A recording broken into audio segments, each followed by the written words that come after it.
గోదావరి యాస కుర్రాడు మళ్లీ వచ్చేసాడండి. ఈసారి బాబుగారి పాలన లోతులను ప్రశ్నిస్తూ రంగంలోకి దిగేసి టీడీపీని కాస్త గట్టిగానే ప్రశ్నించాడండి. ఈ యాసకు టీడీపీ బర్స్ట్ కాలేదంటే నమ్మండి. అవునండి, బాబుగారి పాలన వైఫల్యాలపై పలికిన పలుకులు చూస్తుంటే పంచ్ పలక్నామాకి పంచులా ఉందండి బాబు. కామన్ మ్యాన్ లా మాట్లాడిన యువకుడు బాబుగారి తల్లికి వందనంపై సెటర్లు వేశాడు. ఇది తండ్రికి ఇంధనంగా మారిందని మండిపడ్డారు. అయ్యా జీతం, అమ్మా జీతం అంటూ రోడ్డెక్కి బాబుగారికి వ్యతిరేకంగా ర్యాలీలు చేయడమేంటి? ఏది ఎగ్గొట్టినా అందరూ గమ్మున కూర్చుండడం లేదా? మీరు అలానే చేయండి అని నిలదీశాడు.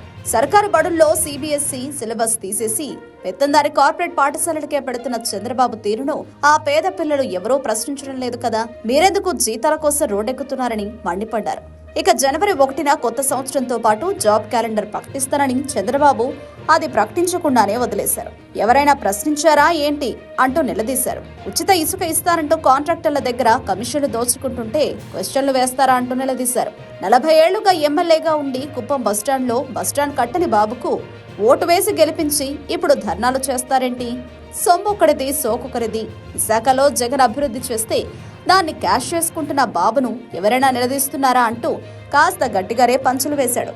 అందరికీ నమస్కారం అండి. నేనండి నాతో ఆట వద్దురాబేట టీవీ నుండి తోట శ్రీనివాసరావు మాట్లాడుతున్నా అండి. మరి మ్యాటర్ ఏంటంటే అయ్యా జీతం అమ్మ జీతం అని రోడ్లు ఎక్కి రచ్చ చేస్తారేటి? మరి తల్లికి ఇస్తానన్న వందనం కాస్త తండ్రికి ఇంధనంగా మార్చి మాసేసి మసి పూసాడు కదా, అట్టానా తల్లిలు రోడ్లు ఎక్కి ర్యాలీలు చేస్తున్నారా ఏంటి? మరి పెత్తందారులకే దక్కాలి పెద్ద పెద్ద చదువులు, సర్కారు బళ్ళకి ఎందుకు సెంట్రల్ సిలబస్ లని తీసేస్తున్నారు కదా, అట్టానా పేద పిల్లల తరఫున ప్రశ్నిస్తున్నారా ఏంటి? జనవరి 1 జరుపుకుంటారు న్యూ ఇయర్, తెల్లారకు ముందే విడుదల చేస్తాం జాబ్ క్యాలెండర్ అన్నారు. చేశారా ఏంటి? ఉచిత ఇసుకిస్తామని చెప్పి కాంట్రాక్టర్ల దగ్గర కమిషన్ల పేరుతో ఖజానాలు నింపేసుకుంటున్నారు కదా, అట్టాని క్వశ్చన్ చేశారా ఏంటి? ఇక బాదుడని భారీ డైలాగులు చెప్పి అందరం ఇక 6 నెలలు గడవక ముందే ఓ వైపు కరెంటు ఛార్జీల మోత, మరోవైపు పెన్షన్ల కోత. ఇక వరుసగా 30 ఏళ్లుగా గెలిపిస్తున్న కుప్పం నియోజకవర్గంలో సక్కని బస్ స్టాండ్ కట్టలేనోడు ఆంధ్రాని అభివృద్ధి చేసి 60 ఏళ్ల భవిష్యత్తును ఇప్పుడే ప్లాన్ చేస్తానంటే మీరు ఎట్టా నమ్మారయ్యా? ఇక వెనకడుకో సామెత ఉంది కదండి, సొమ్మొకటిది సోకొకటిది అన్నట్టు విశాఖ అభివృద్ధిలో పని జగంది, పబ్లిసిటీ బాబోర్దని పలువురు విశ్లేషకులు కుసకుసలాడుతున్నారని సమాచారం అండి.